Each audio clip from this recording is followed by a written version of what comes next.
চালাকি শুরু করেছেন। সেটা হচ্ছে কথা বলবো, সেই বলবো, এই বলবো করতে করতে নির্বাচনের সময় ফেব্রুয়ারির কাছাকাছি চলে আসছেন। আপনাদের চালাকি আমরা বুঝি। আপনারা চালাকি করলেও আমরা তার প্রতিবাদে আমাদের দাবি আদায় করার পন্থা আবিষ্কার করবো ইনশাআল্লাহ। আমরা কোন নিয়মতান্ত্রিক আন্দোলনের আছি। সোজা আঙ্গুলে যদি ঘি না ওঠে আঙ্গুল বাঁকা করব। ঘি আমাদের লাগবেই। ২ নম্বর কথা, সময় ক্ষেপণ, এই চালাকি আপনাদেরকে বিপদে ফেলাবে ইনশাআল্লাহ। গণভোট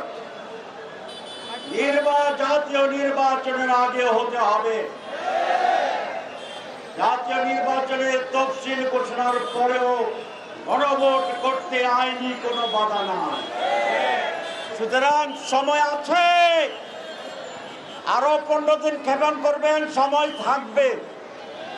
আরো 15 দিন ক্ষেপণ করবেন, সময় থাকবে। আরো ক্ষেপণ করবেন, সময় নতুন ভাবে বের হবে। যা বুঝাতে চাই বুঝিনি।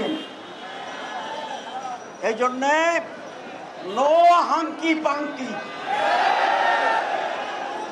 সোজা সোজা গণভোট আগে দেন। অসুবিধা কি?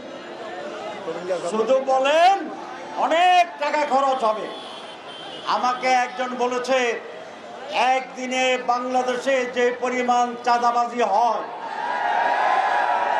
কয় দিনে এর টাকা দিয়ে একটা গণভোট করা যায়।